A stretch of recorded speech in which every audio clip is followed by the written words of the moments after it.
Awesome. Thank you, Varek. All right. It's wonderful to see everyone. And we're going to continue our lectures, our movement through Plato's Republic, book by book. And we're going to turn to book 3 today. Last Thursday, we finished with book 2. Again, an incredibly dense book filled with all sorts of extraordinary and important things. And book 2 ends with Socrates and his interlocutors discussing the kind of emergence of a new poetry, right? They have understood that in order to train the guardians, that they're going to have to create a noble lie. They're going to have to create a new poetry. And so they spent the remainder of book 2 talking about that new poetry.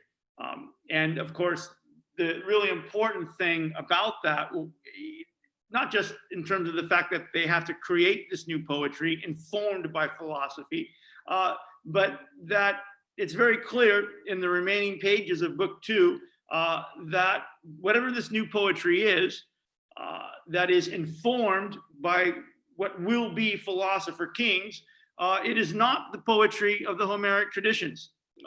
Socrates makes very clear in the last remaining pages of chapter 2 that the Homeric traditions are gone. They are going to replace the Homeric traditions. The Homeric traditions have no place in this new city that is being built. And the Homeric traditions, the Homeric poets have no role to play in the new poetry that is being written now and is informed and guided by what will become the philosopher kings. And so the Homeric traditions are being replaced by a new poetry informed by philosophy. And we saw the most important takeaway from book 2 regarding the new poetry is this idea that any suggestion that the gods make war on each other or the gods are hostile to each other must be eliminated, especially for the guardians, because the guardians can't ever think that it's okay that the gods war with each other, because then that leads to this idea that they war with other members of their own city. And so that's eliminated. So book 3 begins and book 3 continues the new education, the new poetry. And book 3 is important for 3 reasons. One, it continues the poetry with respect to speech, what's actually written. It speaks in a very interesting and fascinating way about music, the role that music will play. And then, of course, at the end of book 3 is the second, actually the third, of the most important of the noble lies, the myth of the metals. So let's go ahead and start with book 3, and let's pick up where they finished with book 2, and they pick up with a discussion of poetry. What is it? And again, it's very general. We just have, when we talk about, they're talking about the poetry, what is it that they're going to teach these new guardians? We're talking very general ideas, right? We're just talking kind of high level, general, abstract ideas about the kinds of things they can and cannot be taught. Now, we're going to see this in just a second, but I want to preface this by saying that the first several pages of chapter 3 not only continue this discussion of the new education, what is it that we're going to teach these guardians, but the first several pages of chapter 3 are extremely notable because they represent just a kind of extraordinary assault, I should say, on human emotions. The first 3 pages the first 3 pages of chapter 3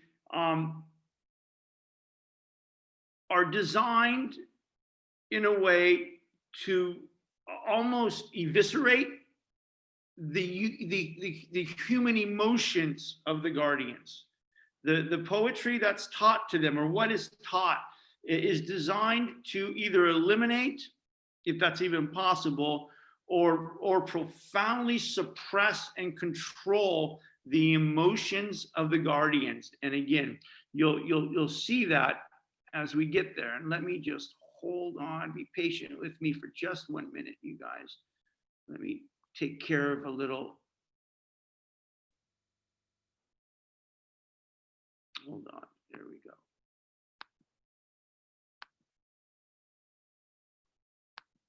All right, we are ready to go. All right, so let's go ahead and start with book 3. And book 3 starts again with Socrates. He's referring to their discussion about the gods at the end of book 2.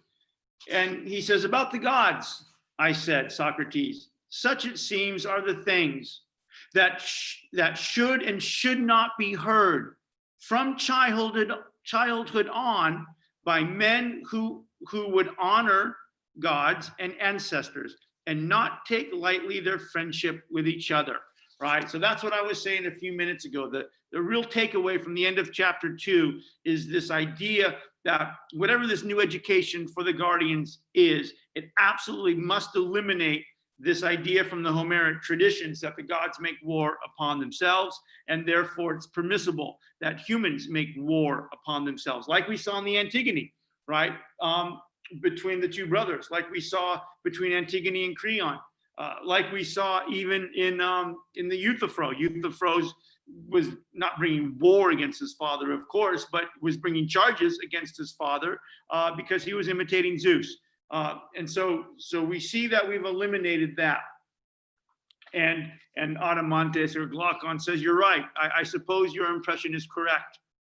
And now Socrates, for the next 3 pages, discusses 4 kind of really critical things that the guardians must be taught.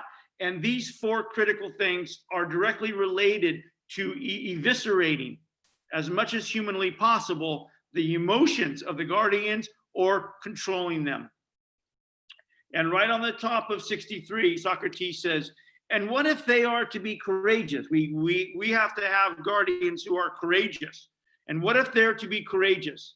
Mustn't they also be told things that will make them fear death the least, right? Or do you believe that anyone who has this terror inside of him would ever become courageous? So Socrates says, so the next thing we've got to teach these, we've got to brainwash, educate, teach these would-be guardians is to not fear death. And again, I would, at the risk of boring you, I want to make sure we're moving on 2 points here. It's not just that we're going to teach them poems that help them not to fear death. We've got to control the emotions, right? The fear of death is a human emotion. It's an extremely powerful emotion. And if these guardians are going to be guardians, if they're not going to be moved or seduced or influenced by their emotions, they have to either eviscerate these emotions or suppress them. So 4 lines down, Socrates says, then, concerning these tales too, concerning the tales we tell about death, it seems we must supervise. We must supervise those who undertake to tell them and ask them not simply to disparage Hades' domain in this way, but rather to praise it, because what they say is neither true nor beneficial for men who are to be fighters. So again, another reference, anything that is related to the Homeric traditions, anything that's related to the classical Greek poets about death has to be eliminated, right?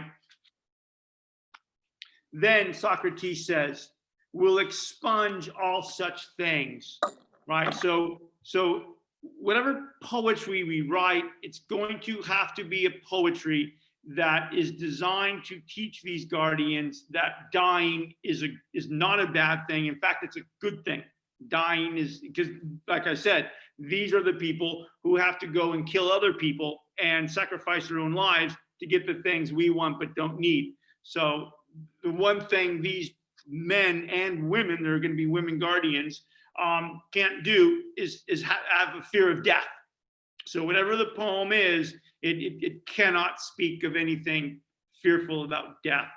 Then we'll expunge, Socrates says, all such things, all such references to fear of death.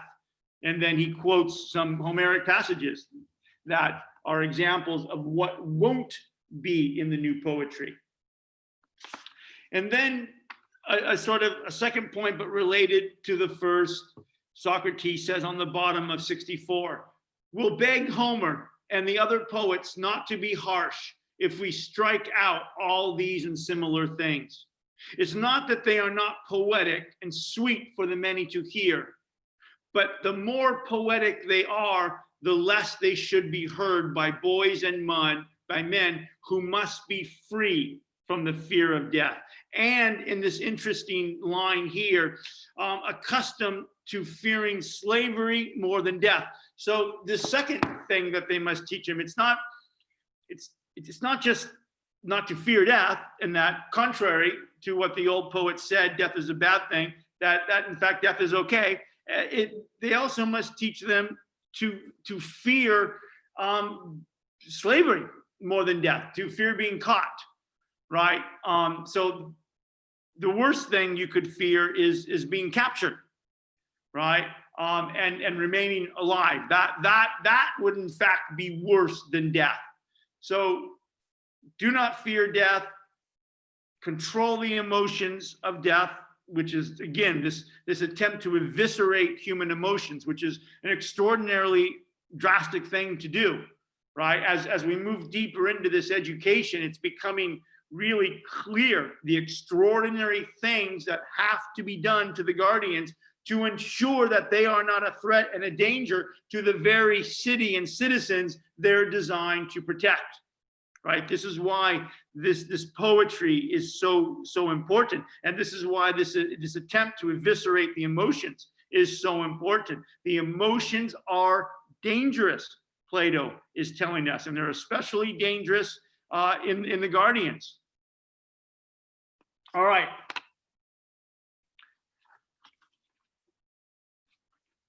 Top of 65, the next emotion that has to be eviscerated. It's not just that the guardians cannot fear death and the emotion of death. It's not that they have to fear slavery more than death, but we must also eviscerate in the guardians a sense of suffering. The guardians cannot be allowed to suffer. And I mean suffer in the sense of this kind of emotional pain at the loss of a friend or the loss of a son in battle. And so on the top of 65, Socrates says, will we then take out the laments and the wailings of famous men too?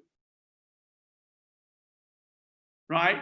So in the old Homeric poems, I guess, there were passages in the poems where the heroes went through these extraordinary lamentations and these extraordinary wailings at the loss of a friend or at some emotional suffering.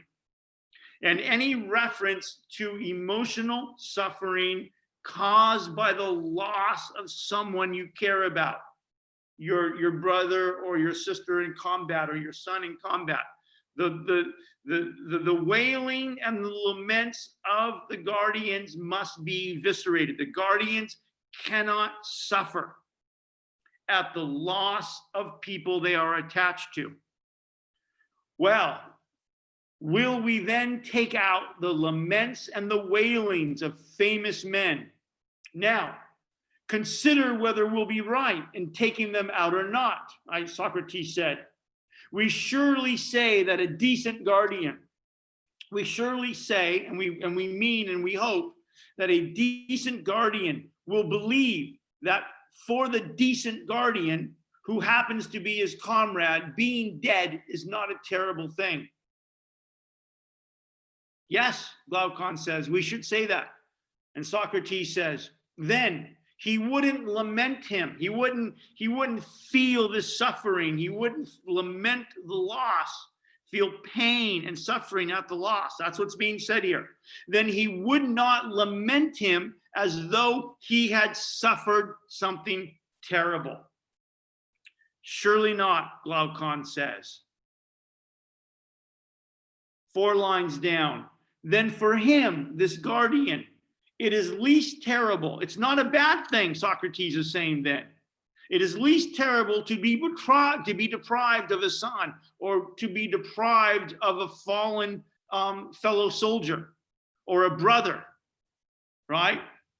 Death is not a bad thing. If someone you know is killed in battle, don't lament, don't suffer, don't feel pain for the loss. 1, because death is a good thing, right? And 2, you need to control your emotions. 2 lines down.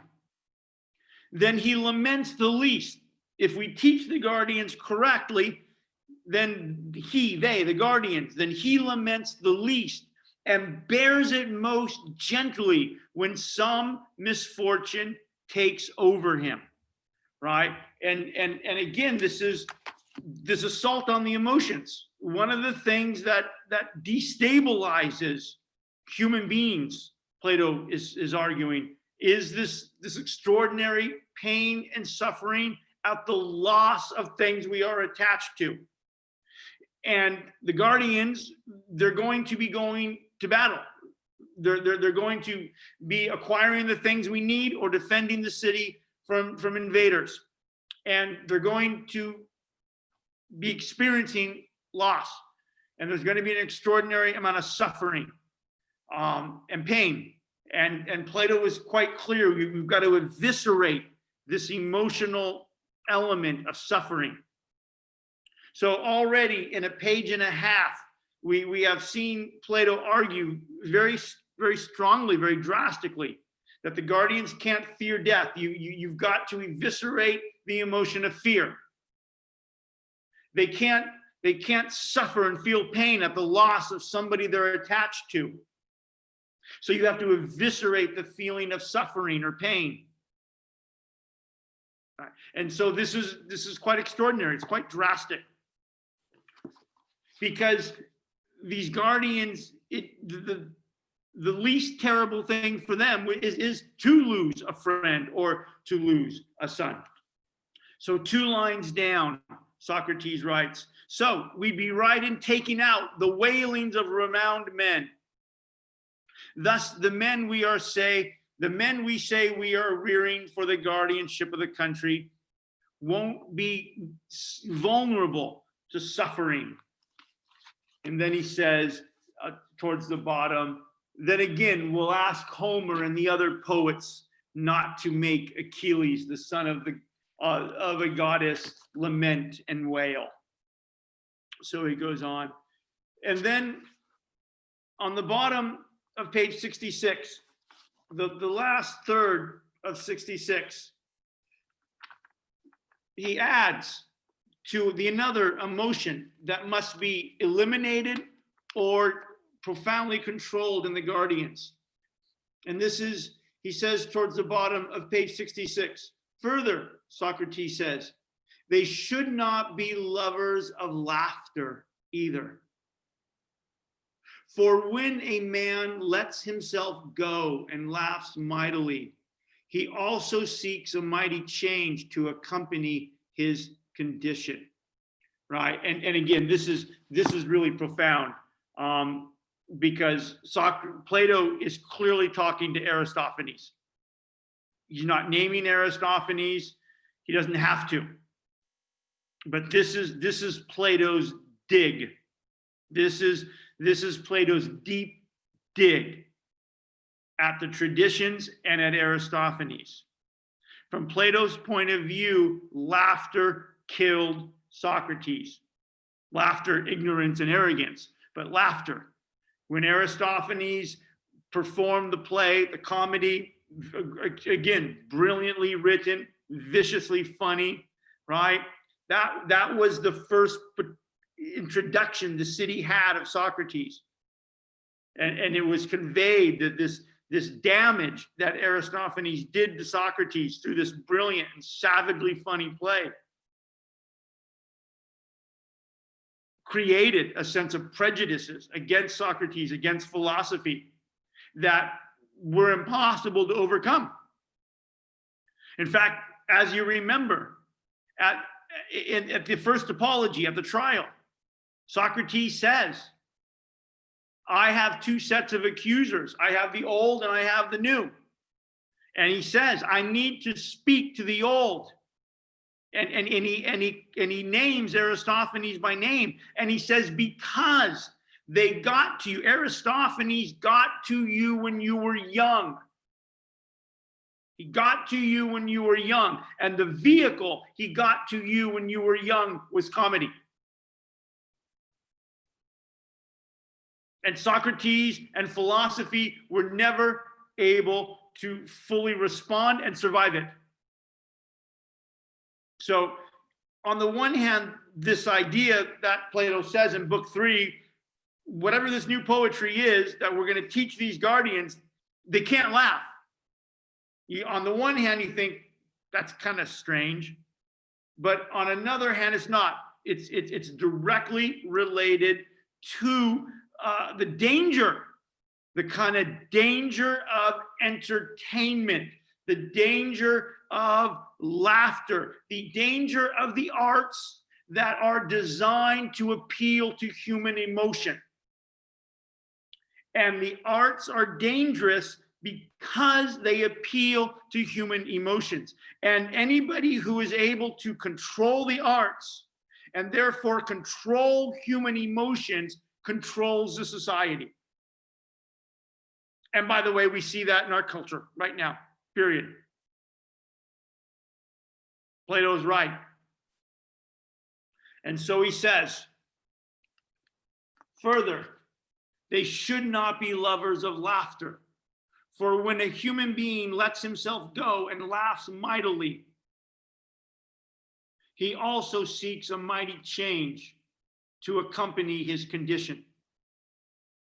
If then someone makes noteworthy human beings overpowered by laughter, it mustn't be accepted, far less if they are gods. So the guardians cannot fear death, must fear slavery more than dying, cannot lament or suffer the loss of things and people they are attached to, and cannot laugh. Again, so what's important here is this extraordinary efforts being made at controlling the emotions. Fear, suffering, the emotions stimulated by the arts and the entertainment. Now, to be sure, while Plato is talking about the absolute imperative of controlling those in the guardians, he's also talking to you and I. This is a metaphor for us. If we are going to be self-governing in the big scheme of things, if we're going to order our soul, if we're going to be self-governing in any sense of the word, right? Plato is saying to you, the reader, you better fucking get control of your emotions. Pardon my language. Right? It is your emotions, your fear of death, your suffering and your pain at the loss of things you are attached to and can't let go of. It is your vulnerability to having the broader emotions manipulated by entertainment when you're not aware of it.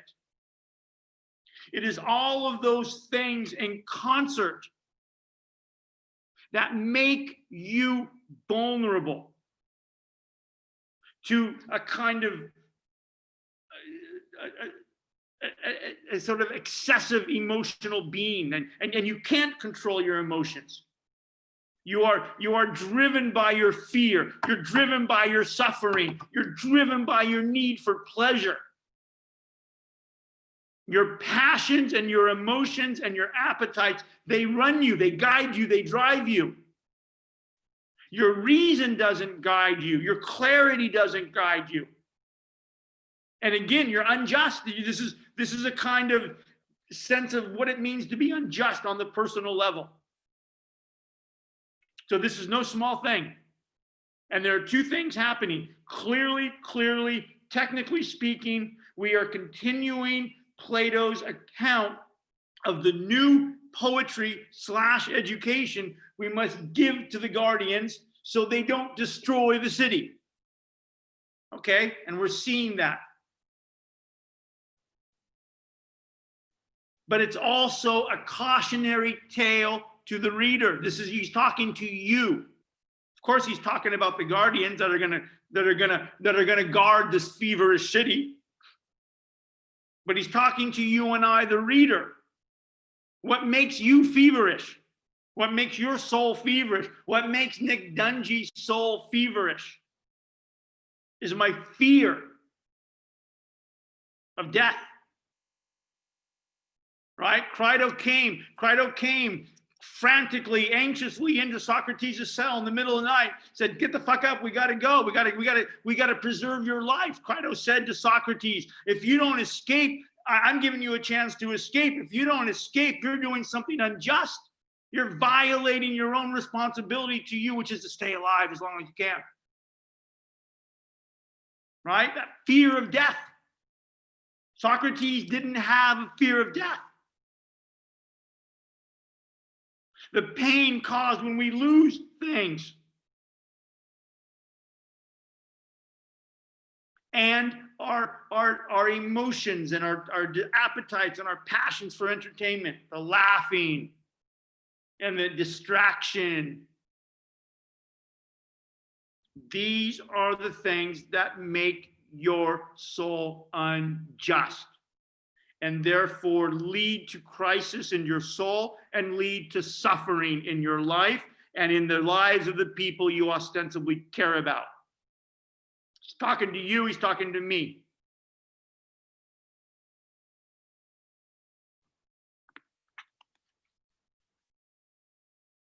Top of 67.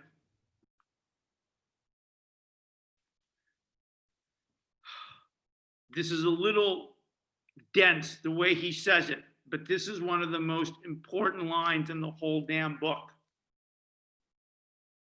In a book filled with important lines. Further, Socrates says, top of 67, and I want to unpack it quickly. Further, truth must be taken seriously. Now, again, this is irony, right? Because the philosopher kings know the truth, but the person to whom you're being ironical doesn't. They don't know that you're being ironical. And so Socrates says, further, truth must be taken seriously as well. For if what we were just saying was correct and a lie is really useless to the gods, here's the line, and useful to human beings as a form of remedy. There it is. The noble lie is useful to human beings as a form of remedy. This is so profound. I who am famous for melodrama, can't exaggerate this. And it's something we've been talking about now for 13 weeks. If you recall back in the Strauss piece on irony, we talked about the noble lie. Irony as a saying or writing of one thing, but with the intention of something else. And what is that intention? To help the person to whom you're being ironical. Why? Because the person to whom you are being ironical is too stupid or arrogant or ignorant to be self-governing. He or she is a danger to himself. Crito is a danger to himself. Miletus is a danger to himself. Euthyphro is a danger to himself. But they're not aware that they're dangers to themselves, and they can't be shown that directly. So irony becomes the saying or the writing of one thing with the intention of something else to benefit the person to whom you are being ironical. And this is why, then, go back and read those couple pages. And this is why Strauss called it a noble lie. Now, Strauss also calls it, and he gets this from Plato, he calls it the salutary myth. In that piece on irony, he also uses this phrase, the salutary myth. The salutary myth. And you think, well, what is a salutary myth? What's a salutary myth? A salutary lie? Well, it's clearly a lie, but it's salutary. Salutary means good for you. Salutary means good. Like we say salutations, good greetings to you. I wish you salutations. I wish you good. Right? Salutary means good. A good myth. It's a good lie. It's a salutary myth. It's a good myth. It's a salutary lie. It's a good lie. Now, the word salutary comes from the Latin salve. And the Latin word salve is transliterated from the Greek, and it means to heal. Salve, the Latin salve, S-A-L-V-E, salve, it means to heal. Right? And like you put salve on the wound, right? You put aloe vera, like a salve or a cream on the wound, on the burn or the wound, the salve, to heal the wound. And Socrates is talking about the noble lie as a kind of remedy, as a kind of healing of the wound. The noble lie is salve. It is the healing of the wound. It is the noble lie is the salve, the salutary myth, the salve you put on the wound. And you say, well, what wound? Where's the wound? And the wound is in the soul. The wound is in the soul, and the soul is wounded because of arrogance, because of ignorance, because we are driven by our fear of death or our suffering at things we've lost, or our susceptibility to the emotional seductions of pleasure and entertainment. The soul is wounded. The wound in the soul is ignorance. The wound in the soul is narcissism.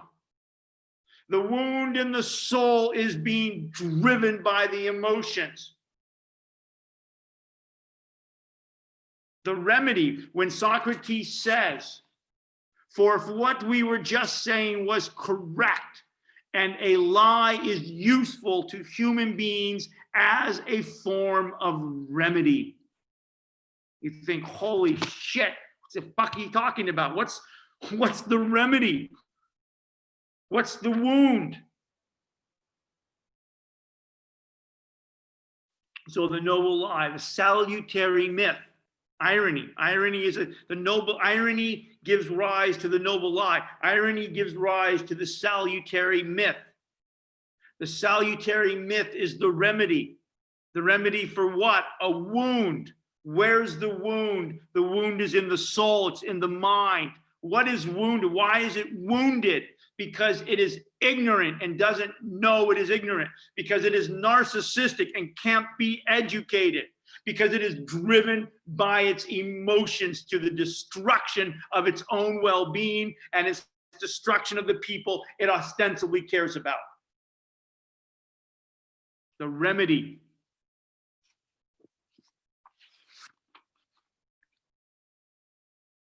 And then the second noble lie, or the second identification of the noble lie on page 67. then it is appropriate, Socrates says.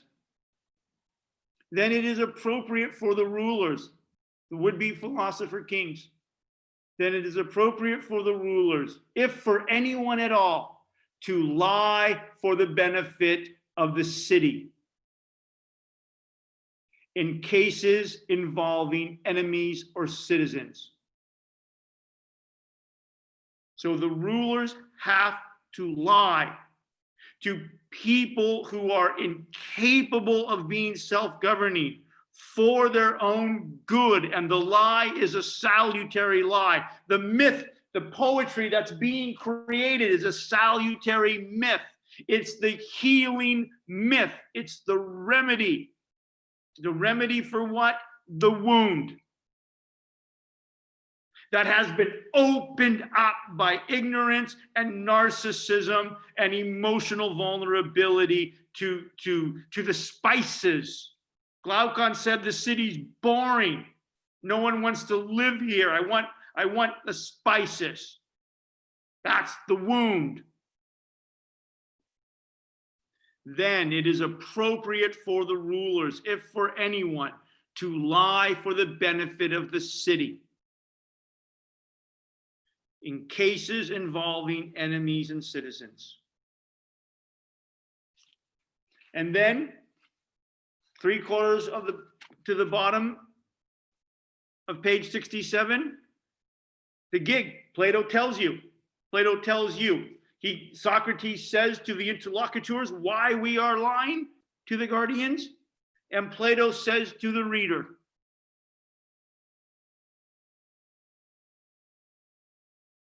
What's the purpose of the noble lie?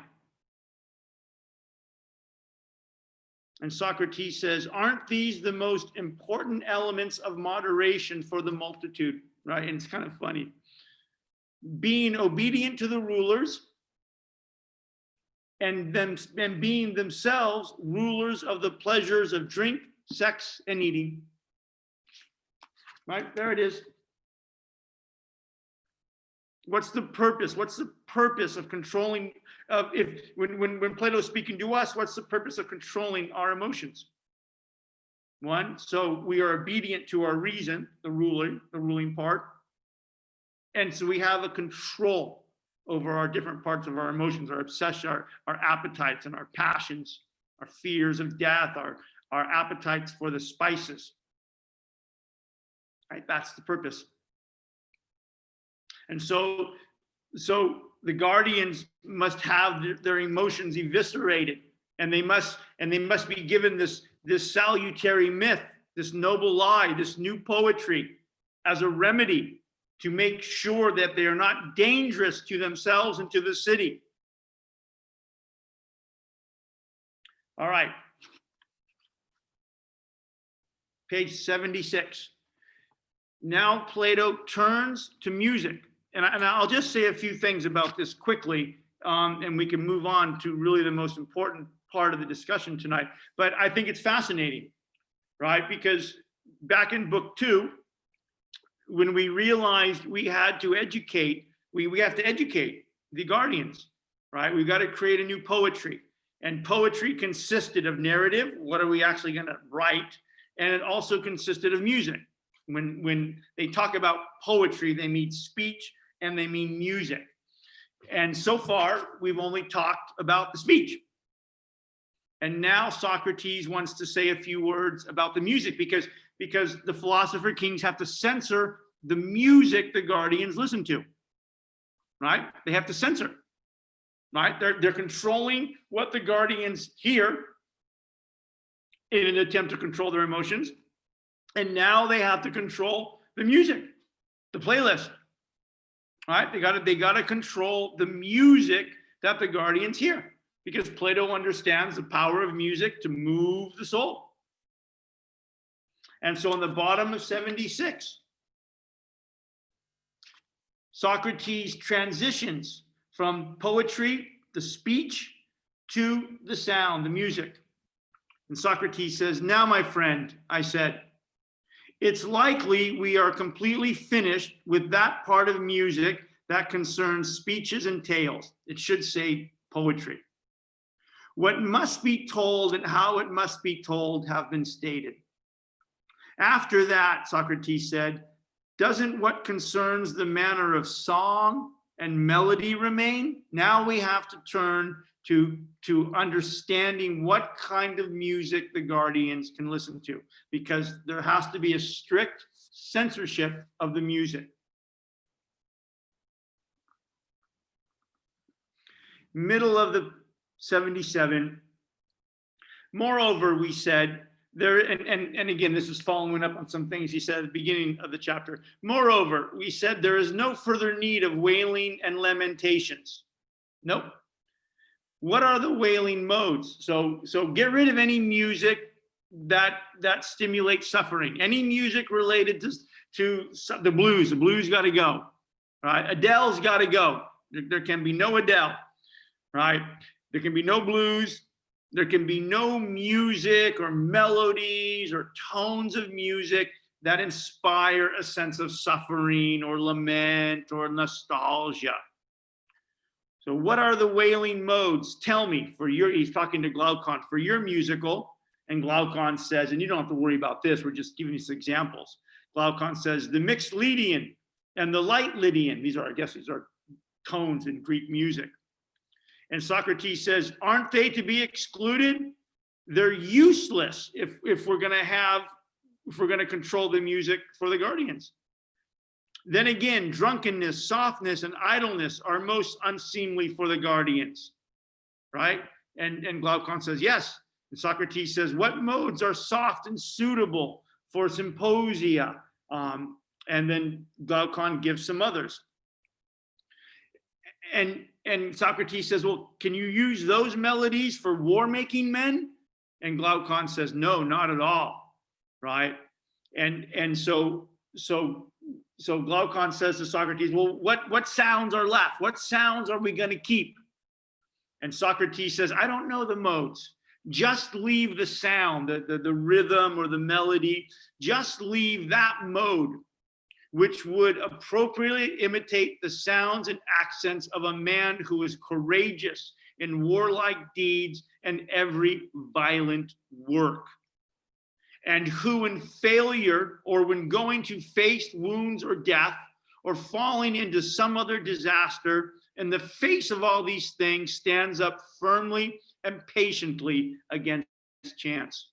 And again, leave another mode for a man who performs a peaceful deed, one that is not violent, but voluntary, either persuading someone of something and making a request. These two modes, Socrates says, I'm on page 78 now. These two modes, a violent one and a voluntary one, which will produce the finest imitation of the sounds of unfortunate and fortunate, moderate and courageous. Leave these. All right. Again, so Socrates, the philosopher kings, are going to censor music. What kind of sounds are the guardians allowed to hear? Sounds that make one potentially violent. All right, sounds that fire one up. Sounds that get one ready to go face his or her death. And then the second sound, and this is the word is voluntary. It's a little strange, but it makes sense. The guardians aren't always going to be fighting, right? They're not always going to be in battle. They're going to be a lot of time when they're in the barracks in the city. And so what kind of music can they have then? Well, peaceful music. That's what Socrates means by voluntary. Let them have music that leads them to be kind and to be gentle. So again, very extraordinary, right? You're going to censor the poetry, you're going to censor the speech, you're going to censor the music.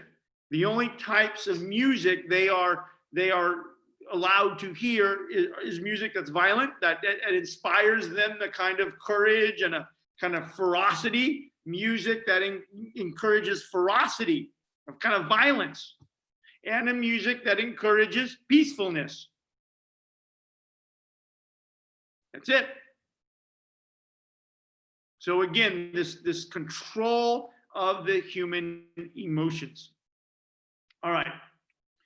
Now let's turn to really the most important part of the chapter. And this discussion goes on now about music for several more pages. And then let's turn to 92. Let's turn to page 92 and the bottom of page 92. And they're coming to the end of this kind of discussion. And Socrates says, now then, bottom of 92.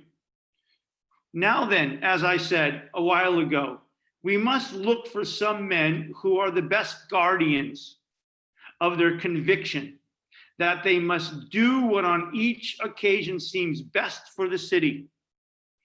So we must watch them straight from childhood by setting them at tasks in which we can kind of conceive that they're going to be good guardians. Now,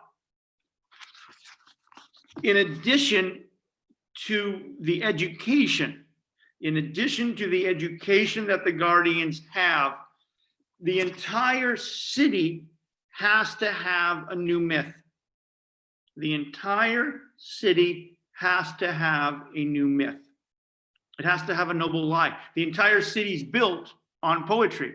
The entire city's built on a noble lie. Right? The entire city is built on a noble lie. It's built on a kind of poetry. But as we've been saying, it's a poetry that is informed by philosophy. So, on the bottom of page 93, Socrates says, 2/3, section 413c. And again, here's the third noble lie. Here's the third instance of the noble lie. Socrates, bottom 93. Socrates says, could we, I said, somehow could we somehow invent one of those lies that come into being in case of need, of which we were just now speaking, some one noble lie, and there's the word. Plato uses the word, some one noble lie to persuade, in the best case, even the rulers, but if not them, the rest of the city. And Glaucon says, what sort of thing are you talking about? And Socrates says, nothing new, I said, but a Phoenician thing, which has already happened in many places before, as the poets assert, and have caused others to believe, but one that has not happened in our time. And I don't know if it could. One that requires a great deal of persuasion, right? And this is a kind of a heaviness, right? And Glaucon says, oh my God, Glaucon notices this kind of heaviness in Socrates' voice. And Glaucon says, wow, how like a man who's hesitant, you are reluctant to speak, Socrates. And Socrates says, you'll think my hesitation quite appropriate when I tell you what I'm thinking. And Glaucon says, well, tell us and don't be afraid. And Socrates says, well, I'll tell you, but I'm not sure what I'm going to use for courage. Right? He's being kind of a little playful. And he says, and I'll attempt to persuade first the rulers and the soldiers, then the rest of the city. Here we go. Here's the lie. Here's the new myth. Here is the myth of the metals. That the rearing and education we gave them were like dreams. They only thought they were undergoing all that was happening to them, while in truth, at the time they were under the earth. They were under the earth within, being fashioned and reared themselves, and their arms and their tools being crafted. When the job had been completely finished, when the earth, which is our mother, set them up, and now, as though the land they are in were a mother and a nurse, they must plan for and defend it. If anyone attacks, and they must think of the other citizens as brothers and sisters born of the earth. Right? So the education, the new poetry that they tell the guardians and they tell everybody else in the city is that before you were born, you were under the earth. This is an origin myth. This is a great origin myth. And the origin myth, the new origin poem, the new myth says to the city, and this is a state religion, this is a state myth. Before we were all born, we were under the earth. And the earth, who is our mother, was fashioning us, was making us. We were born of the earth. And the earth, our mother, was fashioning us. And Glaucon says, wow, right? That's a hell of a story. He says, it wasn't, he said, for nothing that you were for so long ashamed to tell the lie, right? And Socrates says it was indeed appropriate. All the same, hear the rest of the tale. So while we were under the earth and the earth as our mother was fashioning us, was making us into who we are supposed to be, who we are and how we're supposed to be. All the same, hear out the rest of the tale. All of you in this city are certainly brothers and sisters. We shall say to them, entailing the tale. But the God, the mother earth, the God, in fashioning those of you who are competent to rule, mixed gold in their souls at birth. This is why they are most honored. In auxiliaries or the guardians, silver and iron and bronze in the farmers and the craftsmen. So while we were under the earth, there's three classes in the city. There are the philosopher kings, there are the rulers, there are the guardians, and there are the producers. And the myth of the city, the myth of the metals, which is the official noble lie / poetry of the city.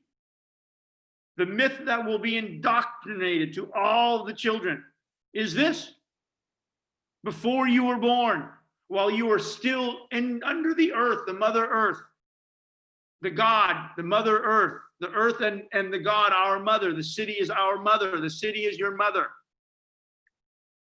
Sprinkle different metals in everybody's soul. The philosopher kings got gold in their soul. And that's why they're meant to rule. The guardians were sprinkled with silver in their souls. And that's why they're meant to fight.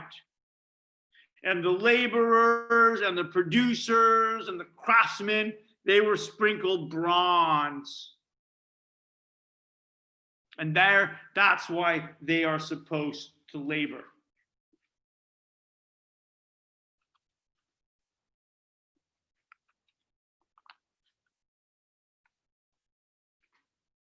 So, in addition to the fact, now you understand why some rule, now you understand why some guard, and now you understand why some produce. The God sprinkled different metals in your souls while you were under the earth being fashioned. So, because you're all related, although for the most part, right? No.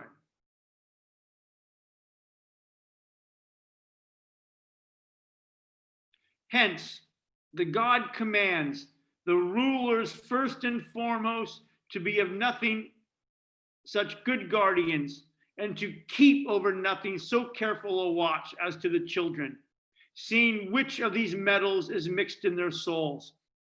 And so what Plato was saying here is that the first job of the philosopher kings, one of the most important jobs of the philosopher kings, is to kind of roam the city and looking at children, right? Observing the children. Because sometimes nature makes a mistake. Sometimes a child with gold in his or her soul is born to a guardian family. Or in my case, right? A child with gold in his soul, Nick Dungy was destined to rule, right? A child with gold in his soul was born of parents who had bronze in their souls. Right? And it's the job of the philosopher kings to wander the city and make sure they find, if there's mistakes, they get the kids and they put them in the right place.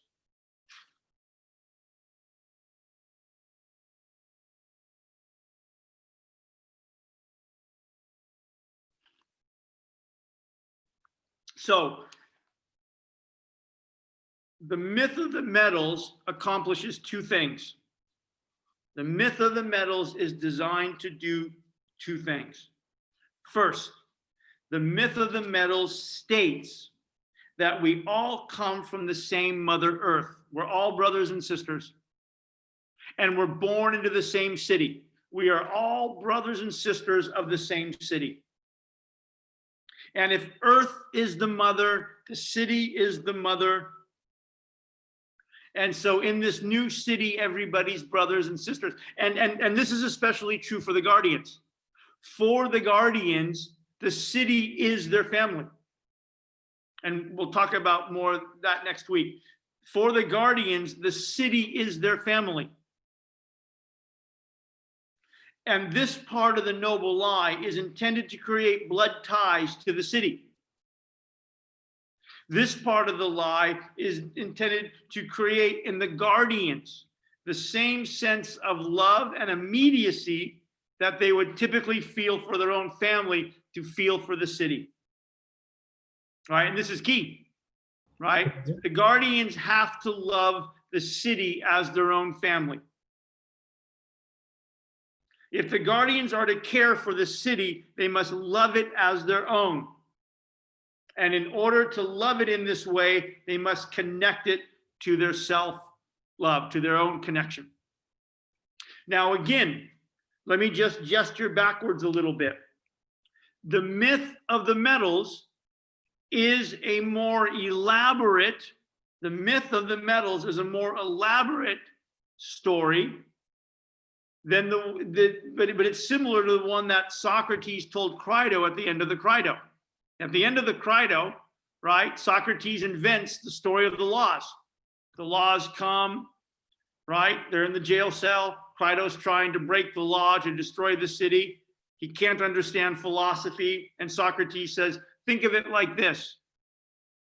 And he tells him the story of the laws, right? And the story of the laws in the Crito was basically that citizens owe the same sort of respect to the city that children owe to their parents.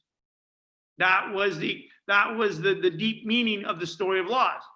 Now, Socrates didn't believe it, it was irony, right? But it was a noble lie given to Crito because he's a child intellectually, he's a child emotionally.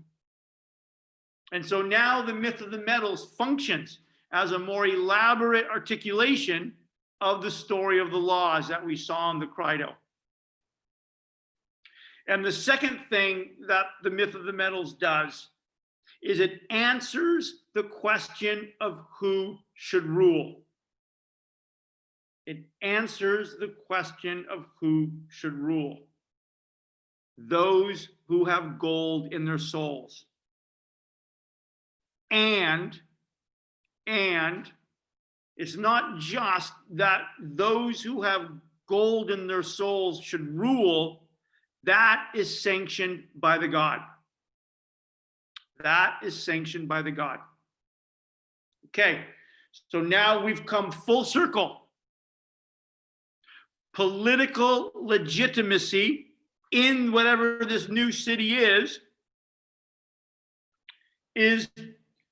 the political legitimacy, the political authority of the philosopher kings is kind of conveyed in a myth and sanctioned by the God. But now it's this myth sanctioned by a God that is invented by philosophers. So the noble lie answers the question of who should rule and sanctions it in divine authority. So we're right back in the Antigone. But now There's no more Homeric traditions. There is a new myth, a new poetry informed and written by philosophers to remedy the soul of the wounded city, of the ignorant city, of the feverish city. All right. Have a fabulous holiday week. Great job.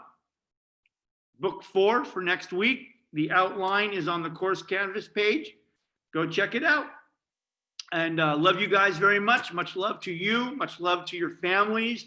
I know there's a lot of really intense things going on. And so I hope you find some joy. Hope you find a little peace. And take care of yourselves and be good to each other. Love you guys. See you next Tuesday. Thank you, Professor. Happy holidays. Bye, Professor. Thank you. Yep. Love you guys. Thank you. Professor Dunning, I have a quick question for you. Yep, quickly. The blood ties that just make an observation. The blood ties that's trying to be like whatever it's trying to get created by the myth of the metals. Yep. Is that also like trying to destroy the whole patriarchy, like aristocracy that existed in Athens? Yep. Fabulous, Juan. Fabulous. Yes. Yes. The answer is yes. And not only is it designed to destroy the old patriarchy, it is designed to make sure, especially for the guardians, that there is never any question between the family and the city. Cool. Right? Because remember, Crito came to break Socrates out, right? And argued, hey, you got to take care of yourself, and you got to take care of your family. Fuck the city. Mm-hmm. Can't have that in the guardian class. Right. Awesome. Cool. I just wanted to clarify because I saw that as kind of. Yes, and by the way, that's a really brilliant question, Juan. Let me just drive it home quickly because you're right. In the Antigone, there's this sense of a royal aristocracy that rules, that is sanctioned by the gods. But that royal aristocracy is just grounded in a kind of warfare and kind of power. Now the new aristocracy are philosopher kings. They're absolutely sanctioned by the gods. So we have a new aristocracy. We got a new people with gold in their souls. Cool. Awesome. I appreciate that, Professor. Good job. Bye, everyone.